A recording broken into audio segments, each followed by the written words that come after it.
आज संध्याकाळी 5 वाजता नगर परिषदला जो प्रोग्राम घेतला जाणार होता तो महायुतीच्या सोबत घेऊन तिरंगा सर्कलला होणार आहे।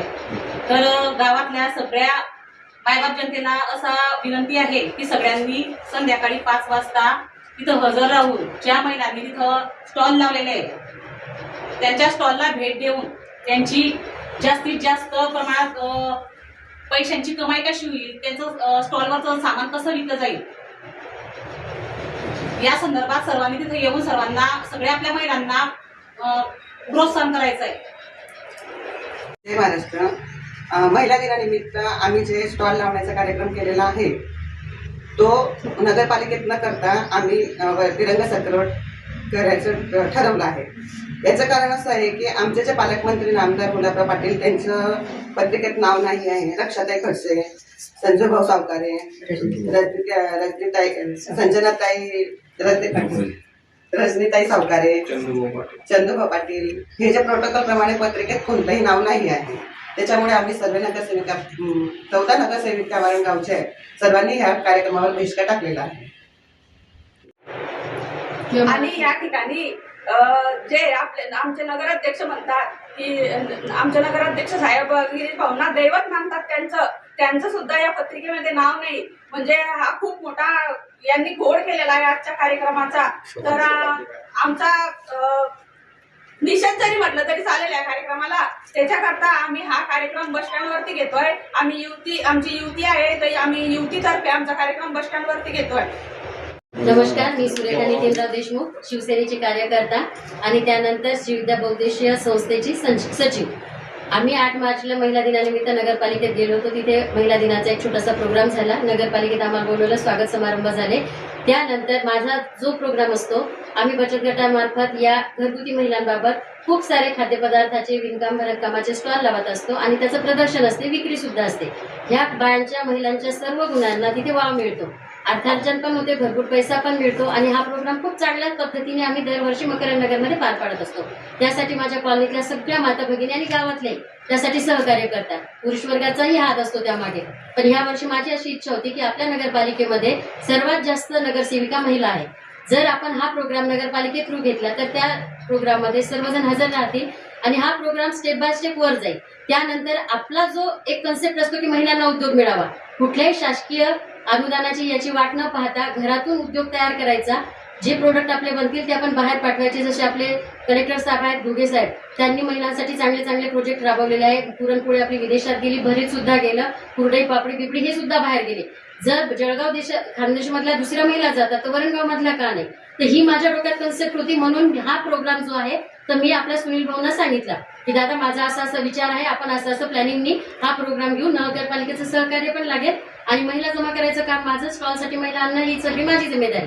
त्यामध्ये एक असा विश्वास होता की नगरपालिकेमध्ये 14 महिला आहे, एका वार्डातून 100 महिला आरामात येतील, त्यातल्या 90 महिला तरी खाण्यापिण्यासाठी येतील, 10 महिला स्टॉल लावतील। हा प्रोग्राम एवढा मोठा आणि उत्स्फूर्तपणे पार पाडायचा होता।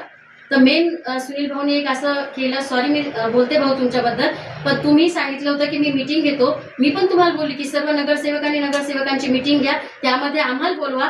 आम्ही ज्या 3-4 महिला आहेत त्यामध्ये प्रतिभा तावडे झाल्या, वैशाली देशमुख झाल्या, परिणितीताई झाल्या, तर आम्ही आमची कन्सेप्ट त्यांच्या समोर मांडू, त्यांचीही सल्ला घेऊ त्याच्यात आणि हा प्रोग्राम गावा मिळून आणि नगरपालिके मिळून एवढ्या मोठ्या स्केलवर करू की सरांना सुद्धा वाटेल, कलेक्टर साहेबांना, की वरणगाव फार प्रोग्रेस झालेले, त्यामध्ये गावाची एकी दिसेल, राजकारण बाजूनी पण महिलांचा विकास पहिले, या हिशोबाने तो प्रोग्राम करायचं ठरवलं होतं। पण मी दादांना 3 ते 4 वेळा कॉल केला की दादा तुम्ही मीटिंग घेतली नाही, महिलांपर्यंत मेसेज गेला नाही। त्यांनी सांगितलं की तुम्ही तुमचा प्रोग्राम मॅनेज करत राहा, बाकी काय मदत लागते आम्हाला सांगा, कुणी काय बोललं माझं नाव सांगा। मी त्यांच्यावर विश्वास ठेवून या सगळ्या गोष्टी केल्या। पण जेव्हा मी पत्रिका पाहिली, पत्रिकेमध्ये जे प्रोटोकॉलनुसार नावं पाहिजे असतात, पालकमंत्री झालं, त्याच्यानंतर आपले संजूभाऊ सावकारे झाले, रजनीताई सावकारे झाले, रक्षाताई खडसे झाले, त्याच्यानंतर गिरीश भाऊ झालं, यांचा कोणाचाच उल्लेख तिथे केलेला आहे। हे लोक आपल्या जळगाव देशाची शान आहेत, जळगाव खानदेशची शान आहे, यांची नावही तिथे यायला पाहिजे होते। प्रोटोकॉलनुसार सगळा कार्यक्रम होणं गरजेचं असतो। पत्रिकेचा विषय जर बाजूने ठेवला तर जर आपण महिला दिन साजरा करतो, महिला दिन हा महिलाच्या सन्मानासाठी असतो। या ठिकाणी नगरपालिकेतून कुठल्याही महिलेचा सन्मान झालेला नाही। पत्रिकेत नावं आहे त्या महिलांना सुद्धा माहित नाही की प्रोग्राम आहे। मी त्या महिलांना कॉल करते, मेसेज करते की ताई इथे स्टॉल लावायचे, असं असं प्रोग्राम ऑर्गनाईज झालेला आहे. त्या विचारतात ताई ह्या संदर्भात कुठलीही चर्चा नगरपालिकेत झालेली नाही. तर ही गोष्ट माझ्या मनात 2 वेळा खटकली. मी भाऊंना बोलली की भाऊ तुम्ही मीटिंग घ्या. ते बोलले आज घेतो उद्या घेतो. त्यांनी हा पोस्टपोन करत गेले मीटिंगचा विषय. त्यामुळे वरणगाव मधल्या बऱ्याच नगरसेविकांना माहित नाही की प्रोग्राम कशाचा आहे आणि काय आहे.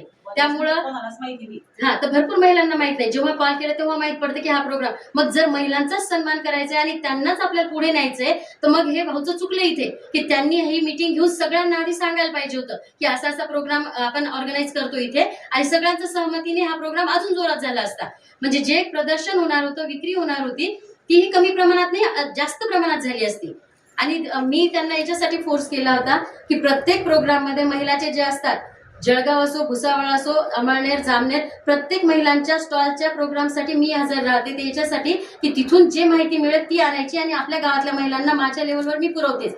तर ही माहिती जास्तीत जास्त महिलांपर्यंत कशी जाईल यासाठी ही माझी जी कन्सेप्ट आहे, जी श्रीविद्या फाउंडेशन तर्फे मी चालवते, ही मी त्यांना सांगितली आणि ह्या प्रोग्रामचं नियोजन केलं. पण भाऊंनी नगरपालिकेतल्याच महिलांना हा विषय क्लिअर केला नाही. त्यामुळं सर्व महिला संतप्त आहे. प्रोटोकॉलचा भंग केला, त्यामुळे पुरुष वर्गही संतप्त आहे. आणि गावातील ज्या महिलांना माहिती आहे की मी खूप चांगलं काहीतरी काम, जसं विणकाम, भरतकाम करू शकते, त्याचं प्रदर्शन मांडू शकते, तर त्या महिलांपर्यंतच जर हा विषय गेलेला नाही तर हा प्रोग्राम होणार कसा काय. भाऊचे मग 3 ते 4 वेळा कॉल येऊन गेले की तुम्ही यादी पाठवा, हे पाठवा, ते पाठवा. तृप्ता महाजन ताई, आमचं ज्यावेळेस बोलणं झालं तर मी त्यांना सांगितलं की ताई आपल्याला असे स्टॉल लावायचे. आम्ही दोघी कॉन्टॅक्टमध्ये होतो. तर ताईंनी कुठलीही मीटिंग नसताना, काही नसताना त्यांच्या स्टेटसवर आणि व्हॉट्सअपवर सगळीकडे ऍड करणं सुरू करून दिले की असा असा प्रोग्राम आम्ही घेणार आहे, स्टॉलचं बुकिंग सुरू झालेलं आहे.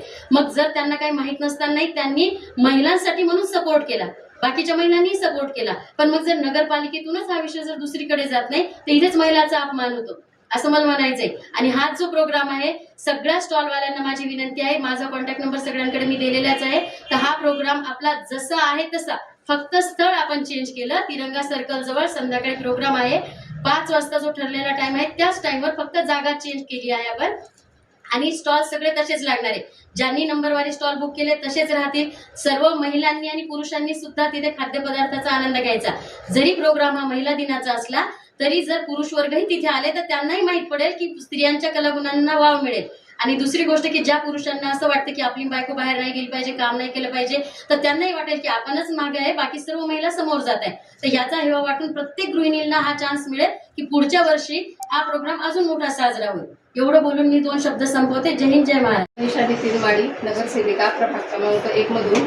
ज्या जनतेने आणि ज्या मायबापांनी मला निवडून दिलेलं आहे आणि आज जो कार्यक्रम नगरपालिकेमध्ये घेण्यात आलेला आहे त्या कार्यक्रमाचा कुठलीही माहिती न देता आम्ही सभागृहामध्ये 14 महिला असताना सुद्धा जो मला न करता जो कार्यक्रम आयोजित करण्यात आलेला आहे त्याची कुठलीही माहिती न देता कार्यक्रम घेण्यात आला. आणि ऐन वेळेवर काल संध्याकाळी 8 वाजता पत्रिका देण्यात आली की ते कुठलेही प्रोटोकॉलनुसार ज्याच्यामध्ये सर्वांचे जे नावं पाहिजे होते, माननीय नामदार संजूभाऊ सावकारे असतील, की रक्षाताई खडसे असतील, की रजनीताई सावकारे असतील, गुलाबराव पाटील असतील, चंदूभाऊ पाटील असतील, अशांचे जे प्रोटोकॉलनुसार त्यांचे पत्रिकेत नावं पाहिजे होते असेही नावं त्याच्यात टाकण्यात आलेले नाही आहे. आणि एकीकडे जो सांगतात की महिला, माझ्या ज्या लाडक्या बहिणी आहे, महिला आहे, त्या माझ्यासाठी प्रत्येक याच्यात उभे राहतात, त्यांना ते डावलण्यात आलेलं आहे. कारण आमच्या न कळत त्यांनी ते सर्व नियोजन तिथे केलेलं आहे.